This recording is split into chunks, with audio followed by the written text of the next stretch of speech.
Breaking news చూస్తున్నాం. CM chamber లో మంత్రులతో రేవంత్ భేటీ అయ్యారు. నీటి వాటాల విషయంలో మంత్రులందరూ అలర్ట్ గా ఉండాలని సూచించారు. ఇక సభకు మంత్రుల అటెండెన్స్ మిస్ అవ్వద్దు అని చెప్పారు. అలాగే బీఆర్ఎస్ ఉనికిని కాపాడుకునే పనిలో ఉందని చెప్పారు.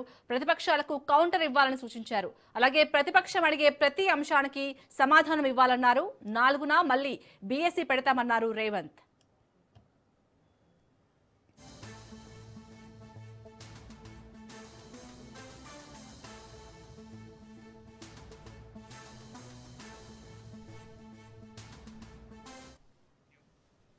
సీఎం ఛాంబర్ లో మంత్రులతో రేవంత్ భేటీ అయ్యారు. నీటి వాటాల విషయంలో మంత్రులందరూ అలర్ట్ గా ఉండాలని సూచించారు.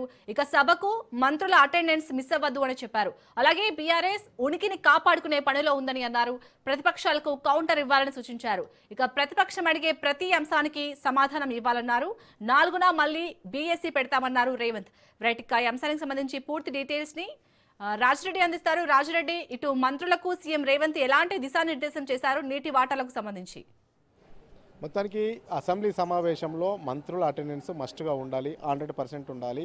అంతేకాకుండా నీటి విషయంలో, కేటాయింపుల విషయంలో బీఆర్ఎస్ రాజకీయం చేయాలని చూస్తుంది. దాన్ని సమర్థవంతంగా తిప్పికొట్టాలి అనేది కూడా ముఖ్యమంత్రి రేవంత్ రెడ్డి మంత్రులకు దిశానిర్దేశం చేశారు. ముఖ్యంగా పాలమూరు రంగారెడ్డి ప్రాజెక్టు పైన ఏదైతే చేస్తున్నటువంటి ఆరోపణలు, అసత్య ఆరోపణలను తిప్పికొట్టాలి. ముఖ్యంగా కేసీఆర్ ఏదైతే అవకాశం దొరికితే దాన్ని వదిలిపెట్టడు. నీటి కేటాయింపుల మీద కూడా రాష్ట్ర వ్యాప్తంగా కేసీఆర్ ప్రచారం చేయాలని చూస్తున్నారు. అవన్నీ కూడా తప్పుడు ప్రచారాలు.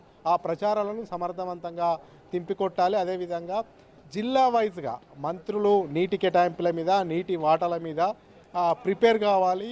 మంత్రులు జిల్లా వైజ్గా ఎక్కడికక్కడ తింపికొట్టాలి అనేది కూడా ముఖ్యమంత్రి రేవంత్ రెడ్డి మంత్రులకు సూచించినట్టు తెలుస్తుంది.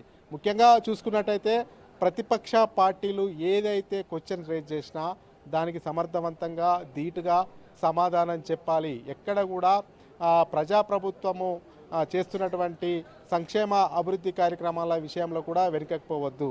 అదేవిధంగా బీఆర్ఎస్ నీటి కేటాయింపుల మీద పెద్ద ఎత్తున రాజకీయం చేయాలని చూస్తుంది. ఆ రాజకీయాలను తిప్పికొట్టాలి. కాంగ్రెస్ ప్రభుత్వం అధికారంలోకి వచ్చిన తర్వాత నీటి కేటాయింపుల విషయంలో ఎక్కడ కూడా తెలంగాణకు నష్టం కానీ అన్యాయం కానీ జరగలేదని కూడా చెప్పాలి. ముఖ్యంగా మంత్రులతో పాటు ఎమ్మెల్యేలు, కాంగ్రెస్ సంబంధించినటువంటి ఎమ్మెల్యేలు అసెంబ్లీ సమావేశాలు జరిగే అన్ని రోజులు 100% అటెండెన్స్ ఉండాలి. అదేవిధంగా ప్రతిపక్ష పార్టీలకు కౌంటర్ అటాకింగ్ కూడా చేయాలి. అదేవిధంగా మంత్రులైతే ప్రతి సబ్జెక్టు పైన, ప్రతి అంశం పైన కూడా ప్రిపేర్ అయి ఉండాలి. ఖచ్చితంగా ఏదైతే ప్రతిపక్షాలు లేవనెత్తారో వాటికి ధీటుగా సమాధానం చెప్పాలి అనేది కూడా ముఖ్యమంత్రి మంత్రులకు సూచించినట్టు తెలుస్తుంది. అంతేకాకుండా మంత్రులు సంబంధిత డిపార్ట్మెంట్స్ పైన కూడా ఏదైతే సభలో చర్చ జరిగినా ఆ సందర్భంలో తిప్పికొట్టాలి.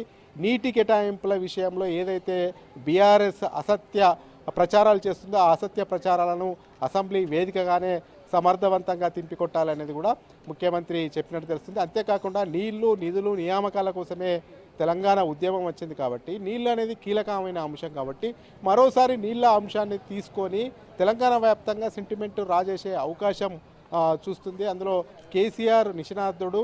అంతేకాకుండా బీఆర్ఎస్ కూడా పెద్ద ఎత్తున నీటి అంశాలను వివాదంగా మార్చి కాంగ్రెస్ ప్రభుత్వము నీటి పంపకాల్లో వైఫల్యం చెందిందనేది కూడా విమర్శలు చేసే అవకాశాలు కనబడతాయి. కాబట్టి వీటన్నిటిని కూడా అసెంబ్లీ వేదికగా సమర్థవంతంగా ఎదుర్కొని ప్రజలకు జరుగుతున్నటువంటి వాస్తవాలను, ప్రజాప్రభుత్వం వచ్చిన తర్వాత ఏ రకంగా నీటి కేటాయింపులు చేశాము, ఏ రకంగా పాలమూరు రంగారెడ్డి ప్రాజెక్టును ఏ రకంగా బీఆర్ఎస్ ప్రభుత్వము 10 సంవత్సరాల అధికారం ఉండగా ఏ రకంగా నిర్లక్ష్యంగా చేసింది, అంతేకాకుండా 90 టీఎంసీలు ఆ పాలమూరు రంగారెడ్డికి సంబంధించి 90 టీఎంసీలకు తగ్గకుండా కాంగ్రెస్ ప్రభుత్వం ఉంటే కేవలం 45 టీఎంసీలు అనేది కూడా బీఆర్ఎస్ తప్పుడు ప్రచారం చేస్తుంది. వీటన్నిటిని కూడా తిప్పికొడుతూ అసెంబ్లీ వేదికగా ఘాటుగా స్పందించాలి. ఎప్పటికప్పుడు ప్రతిపక్షాలు అడిగిన వాటి అన్నిటి కూడా సమాధానం చెప్పాలి. ముఖ్యంగా బీఆర్ఎస్ ఏదైతే నీటి వివాదాలు లేపుతుందో వాటిని ఖచ్చితంగా ఘాటుగా తిప్పికొట్టాలనేది కూడా